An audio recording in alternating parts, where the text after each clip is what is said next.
നമ്മൾ ഇന്ന് ചെടി സെറ്റ് ആക്കാൻ ഒരു പണിയില്ല. സ്നേക്ക് പ്ലാന്റും ഇവിടെ റബ്ബർ പ്ലാന്റ് വെച്ചിട്ടുണ്ട്. ഇത് റബ്ബർ പ്ലാന്റ്. പിന്നെ ഇവിടെ ഇത് ചെയ്തിട്ടുണ്ട്. സ്നേക്ക് പ്ലാന്റിന്റെ പിന്നെ വേറെ റബ്ബർ പ്ലാന്റ്. കാക്ടസും മാറ്റുന്നുണ്ട്. പക്ഷെ അമ്മ അറിഞ്ഞ സ്റ്റഡിയിലേക്കൊക്കെ മാറ്റാൻ. ഇതാണ് സ്നേക്ക് പ്ലാന്റ്. ഇത് ശരിയായില്ല. അപ്പൊ നമ്മൾ രണ്ടായിട്ട് ഡിവൈഡ് ചെയ്ത് എടുക്കാം. ഇത് ഈ കഥ അടച്ചതല്ല, അവനിപ്പോ വരും.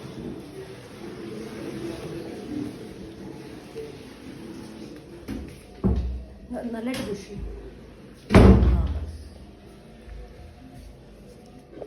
ഓക്കെ, ആദ്യം നമ്മൾ ചെറിയ ചട്ടിക്കകത്തുനിന്ന് നിറയ്ക്കാം.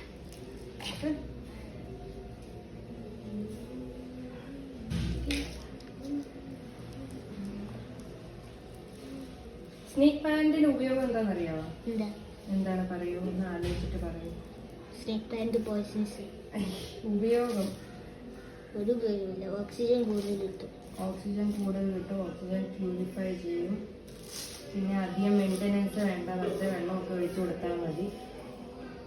അപ്പം നമുക്ക് നമ്മുടെ റൂമില് ശരിക്കും സൺലൈറ്റ് കിട്ടാത്തതുകൊണ്ട്, സൺലൈറ്റ് ഉണ്ട് പക്ഷെ ഭയങ്കര ഹ്യൂമിഡിറ്റി ആയതുകൊണ്ട് ഒരു ചെടിയും ശരിയാവുന്നില്ല.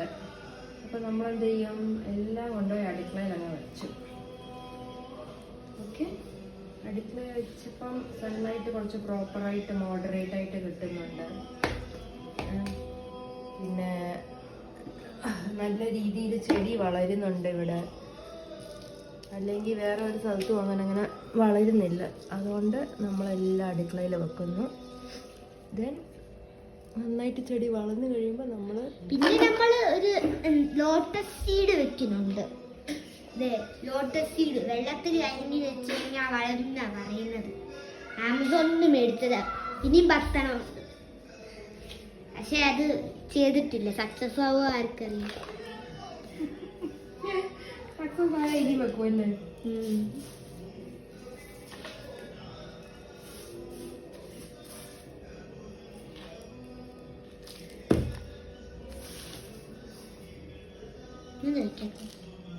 അത് വേറെ ചട്ടിക്കകത്ത് വെക്കാമെന്ന് വെച്ചാണ്. സ്നേക്ക് പ്ലാന്റ് അല്ലേ, പല സ്ഥലത്തും വെക്കാം നമുക്ക്. ഇപ്പം കരയാണ്, ആശയം കരയും.